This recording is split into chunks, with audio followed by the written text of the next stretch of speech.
Halo semua, perkenalkan nama saya Shirley Maria, jurusan Teknik Informatika. Di sini saya menjadi perwakilan dari kelompok satu untuk membahas materi tentang metode sistem pakar. Apa itu sistem pakar? Definisi umum dari sistem pakar adalah suatu program komputer atau sistem informasi yang mengandung beberapa pengetahuan dari satu atau lebih pakar manusia terkait suatu bidang yang cenderung spesifik. Pakar yang dimaksudkan merupakan seseorang yang memiliki keahlian khusus di bidangnya masing-masing, contohnya dokter, psikolog, mekanik, dan lain sebagainya.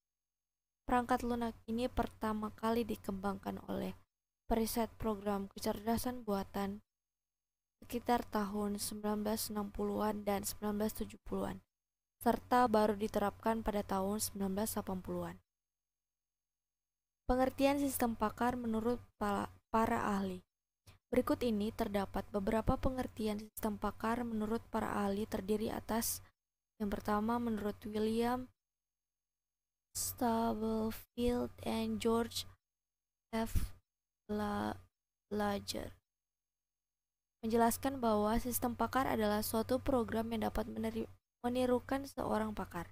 Yang kedua, menurut Frame Turban menjelaskan bahwa sistem pakar adalah sebuah program yang mengkomputerisasikan laporan yang mencoba untuk menirukan proses pemikiran dan pengetahuan dari pakar-pakar dalam menyelesaikan masalah. Yang ketiga, menurut Garatono dan Riley, menjelaskan bahwa sistem pakar adalah suatu sistem komputer yang bisa menyamai atau meniru kemampuan seorang pakar. Sejarah sistem pakar. Perkembangan AI atau Artificial Intelligence adalah teknologi baru dalam dunia komputer. AI berkembang di perusahaan General Electric menggunakan komputer pertama kali di bidang bisnis. Pada tahun 1956, istilah AI mulai dipopulerkan oleh John McCarthy sebagai suatu tema ilmiah di bidang komputer yang diadakan di Dartmouth College. Pada tahun yang sama, komputer berbasis AI pertama kali dikembangkan dengan nama logic theories yang melakukan penalaran terbatas untuk teorema kalkulus. Perkembangan ini mendorong para peneliti untuk mengembangkan program lain yang disebut sebagai General Problem Solver atau GPS. Program ini bertujuan untuk memecahkan berbagai jenis masalah dan ternyata tugas yang sangat besar dan sangat berat untuk dikembangkan. Setelah GPS, ternyata AI banyak dikembangkan dalam bidang permainan atau game. Misalnya, program permainan catur oleh Shannon dan program untuk pengecekan masalah oleh Samuel. Banyak juga ahli yang mengimplementasikan AI dalam bisnis dan juga matematika. Pada tahun 1972, Newell and Simon memperkenalkan teori logika secara konseptual yang kemudian berkembang pesat dan menjadi acuan pengembangan sistem berbasis kecerdasan buatan lain. Buchanan dan Feigenbaum juga mengembangkan bahasa pemrograman DENRAL pada tahun 1978. Bahasa pemrograman ini dibuat untuk Badan Antariksa Amerika Serikat yaitu NASA dan digunakan untuk penelitian kimia di planet Mars.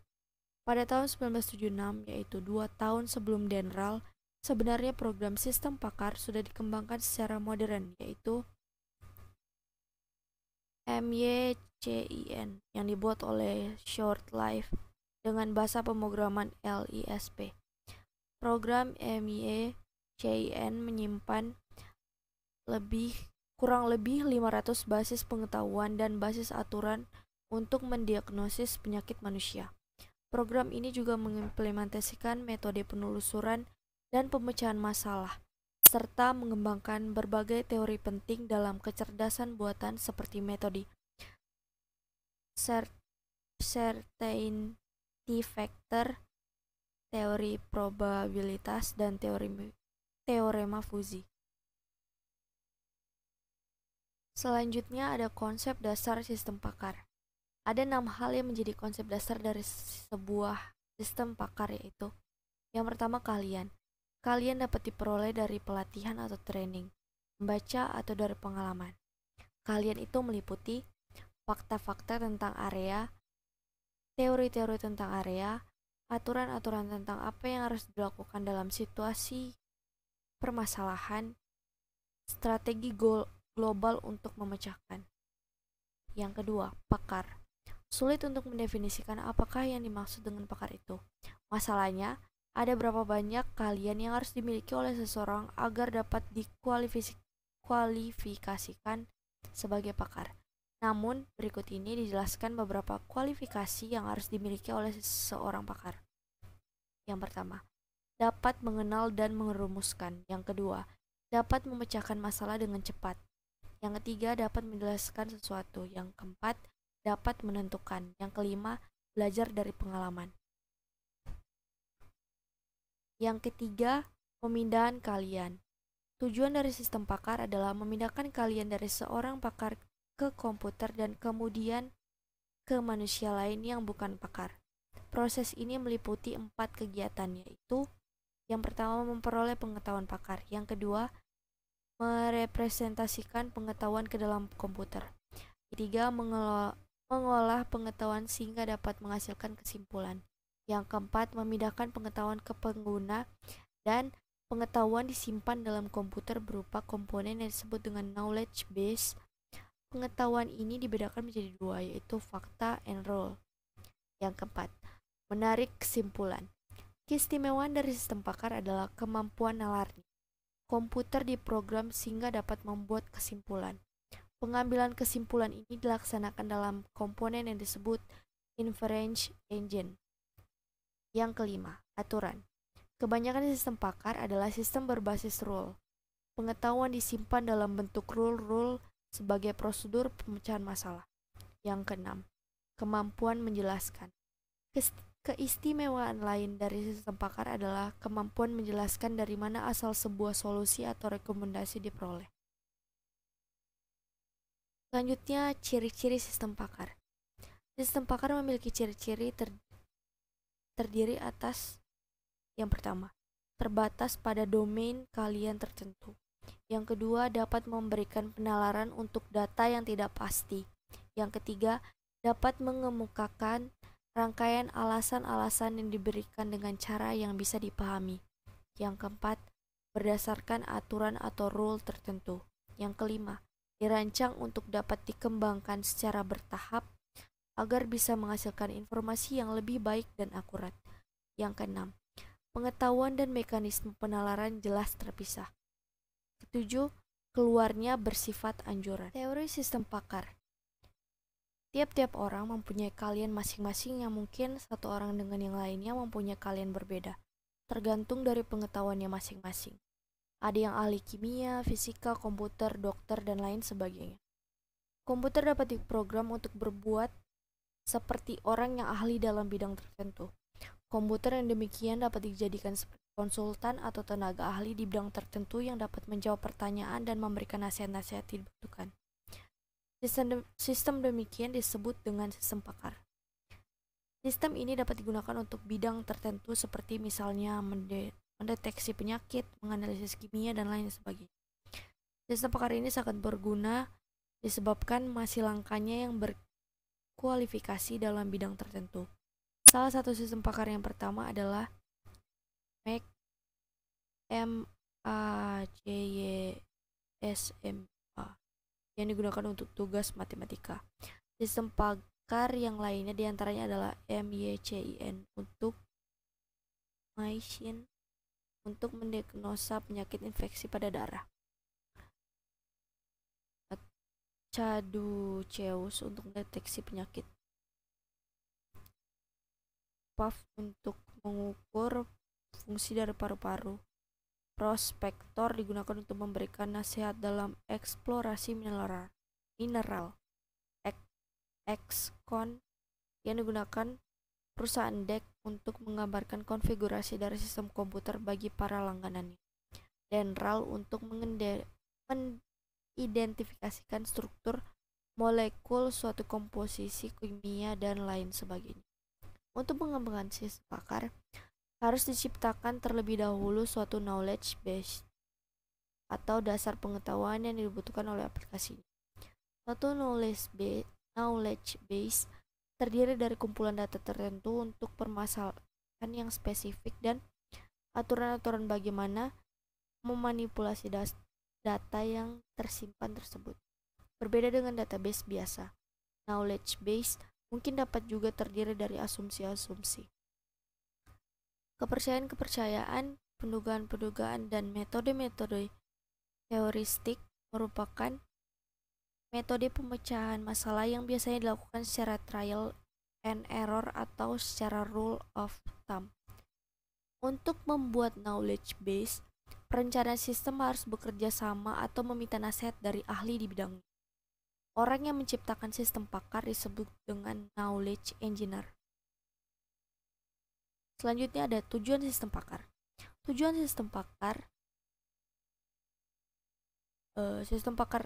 sendiri merupakan paket perangkat lunak atau paket program komputer yang ditujukan sebagai penyedia nasihat dan sarana bantu dalam memecahkan masalah di bidang-bidang spesialisasi tertentu seperti sains, perekayasaan, matematika, kedokteran, pendidikan, dan sebagainya. Sistem pakar merupakan subset dari artificial intelligence. Pada dasarnya, sistem pakar diterapkan untuk mendukung aktivitas pemecahan masalah. Beberapa aktivitas pemecahan masalah yang dimaksud seperti yang pertama, interpretasi, membuat kesimpulan atau deskripsi dari sekumpulan data mentah, pengambilan keputusan dari hasil observasi termasuk pengenalan ucapan, analisis citra, interpretasi sinyal, dan lain-lain. Yang kedua, prediksi, memproyeksikan akibat-akibat yang dimungkinkan dari situasi-situasi tertentu. Contoh, prediksi demografi, prediksi ekonomi, dan lain-lain. Yang ketiga, menentukan sebab malfungsi dalam situasi kompleks yang didasarkan pada gejala-gejala yang teramati, diagnosis medis, elektronis, mekanis, dan lain-lain. 3. Perancangan atau desain.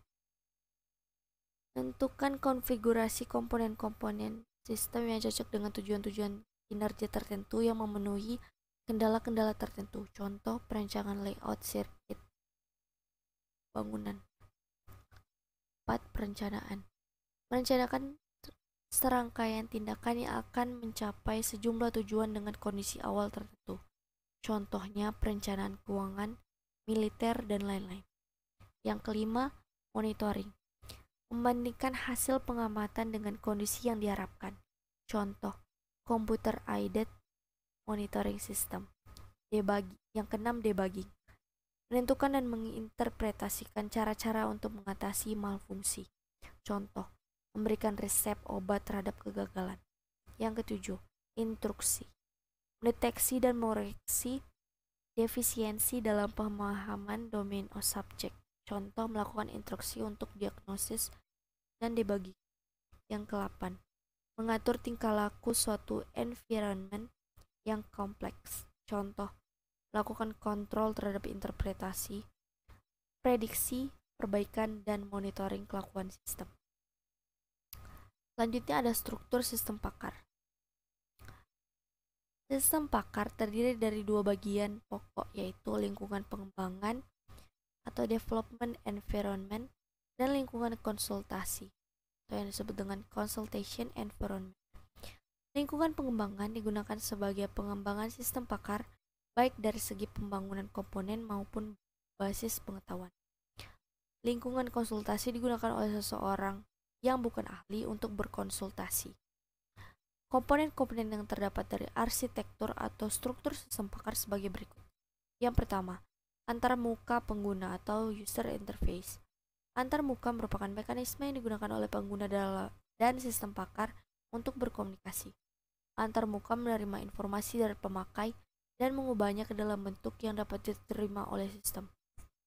Selain itu, antarmuka menerima dari sistem dan menyajikannya ke dalam bentuk yang dapat dimengerti oleh pemakai. Yang kedua, basis pengetahuan. Basis pengetahuan mengandung pengetahuan untuk pemahaman, formulasi, dan penyelesaian masalah. Yang ketiga, akuisis pengetahuan atau knowledge acquisition. Akuisis pengetahuan ialah akumulasi, transfer, dan transformasi kalian dalam menyelesaikan masalah dari sumber pengetahuan ke dalam program komputer. Dalam tahap ini, knowledge engineer berusaha menyerap pengetahuan untuk selanjutnya ditransfer ke dalam basis pengetahuan. Pengetahuan diperoleh dari pakar, dilengkapi dengan buku, basis data, laporan penelitian, dan pengalaman pemakai. Yang keempat, mesin atau motor inferensi. Komponen ini mengandung mekanisme pola pikir dan penalaran yang digunakan oleh pakar dalam menyelesaikan suatu masalah. Mesin inferensi ialah program komputer yang memberikan metodologi untuk penalaran tentang informasi yang ada dalam basis pengetahuan dan dalam workplace dan untuk memformulasikan kesimpulan. Yang kelima, workplace atau blackboard. Workplace merupakan area dari sekumpulan memori kerja atau working memory digunakan untuk merekam kejadian yang sedang berlangsung termasuk keputusan sementara. Yang keenam, fasilitas penjelasan. Fasilitas penjelasan ialah komponen tambahan yang akan meningkatkan kemampuan sistem pakar. Digunakan untuk melacak respon dan memberikan penjelasan tentang kelakuan sistem pakar secara interaktif melalui pertanyaan. Yang ketujuh, perbaikan pengetahuan. Pakar memiliki kemampuan untuk menganalisis dan meningkatkan kinerjanya serta kemampuan untuk belajar dari kinerjanya. Kemampuan tersebut ialah penting dalam pembelajaran terkomputerisasi, sehingga program akan mampu menganalisis penyebab kesuksesan dan kegagalan yang dialaminya, dan juga mengevaluasi apakah pengetahuan yang ada masih cocok. Lalu ada kategori sistem pakar. Sistem pakar saat ini telah dibuat untuk memecahkan berbagai macam permasalahan dalam berbagai bidang, seperti matematika, teknik, kedokteran, kimia, farmasi, sains, komputer, bisnis, hukum, pendidikan, sampai pertahanan.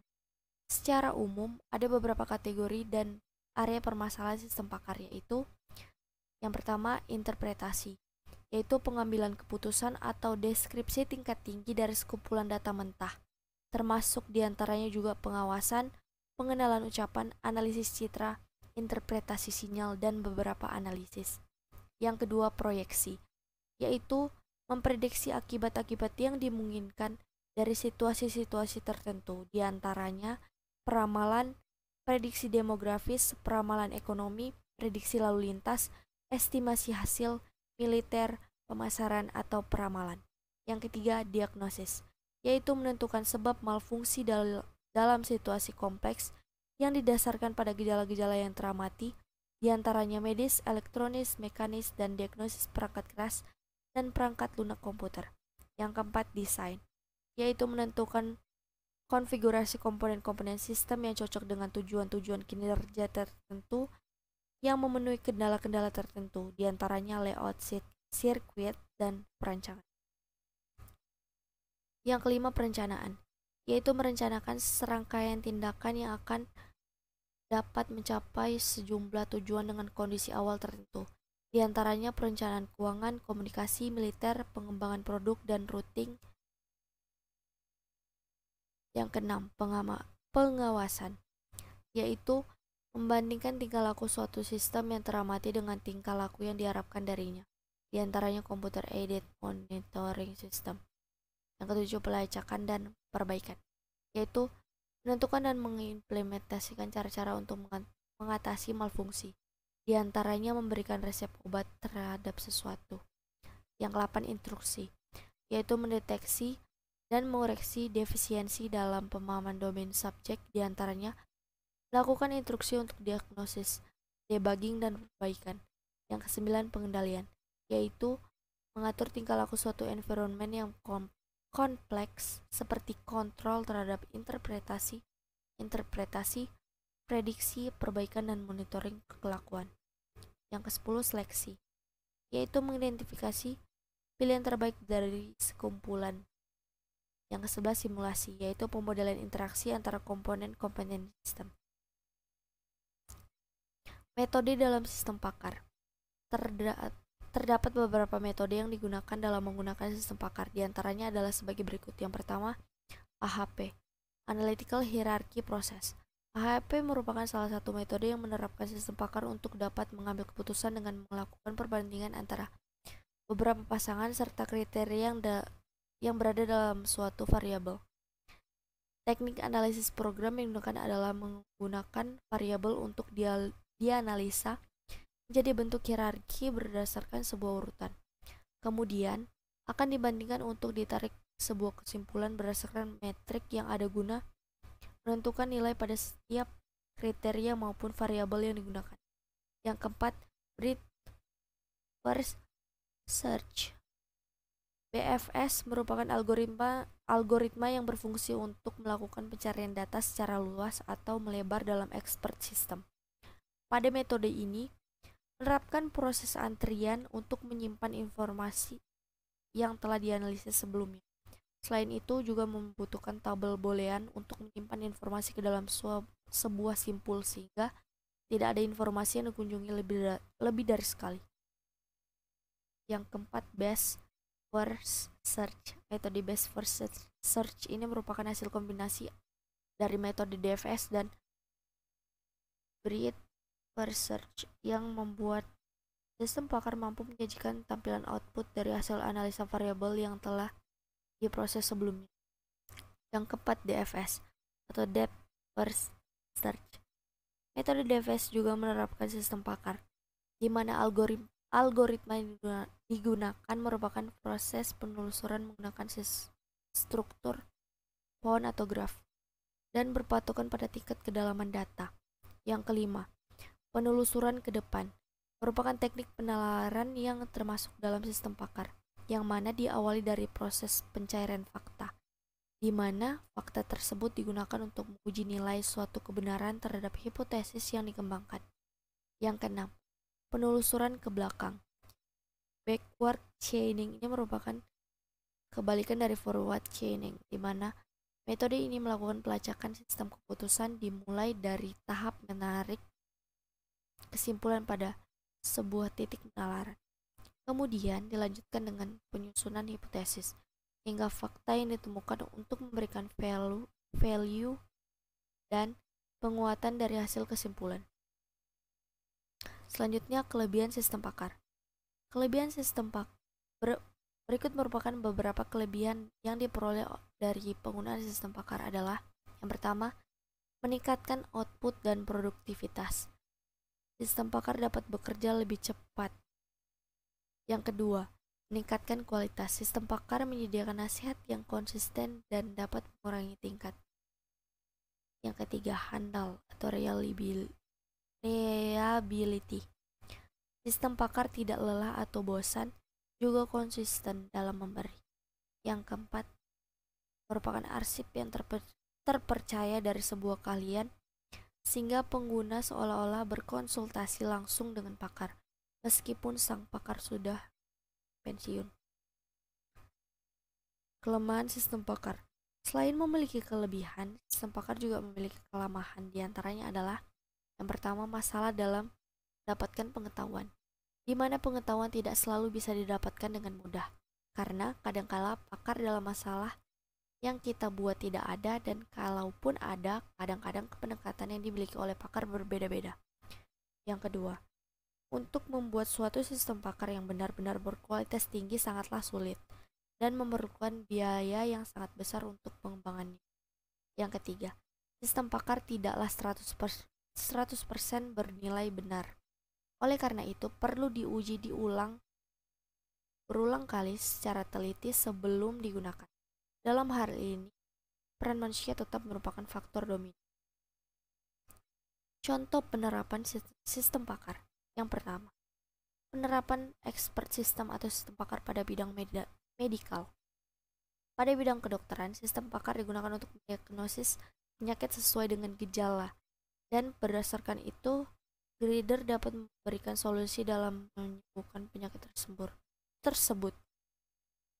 Dalam bidang ini, Dilakukan analisis berdasarkan jenis penyakit, menggunakan algoritma program yang sudah dikembangkan oleh tim dan ahli dalam mengatasi penyakit seseorang. Yang kedua, penerapan expert system pada bidang manajerial. Pada bidang manajerial, sistem pakar melakukan analisis, sintesa, dan integrasi untuk membangun perusahaan dengan analisis pada expert system. Penerapan expert system pada bidang kesehatan.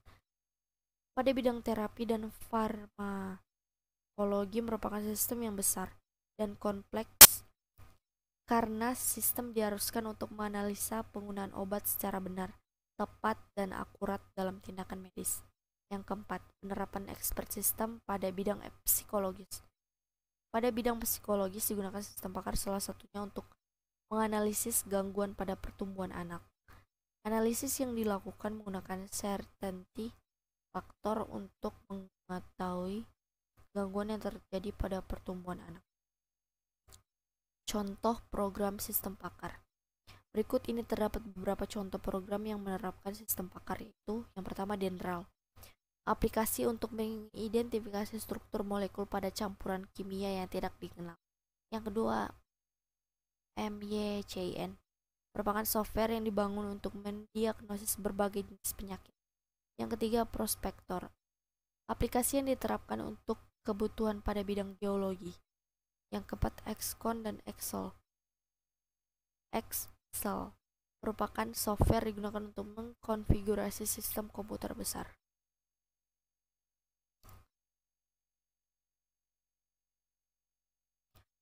Sekian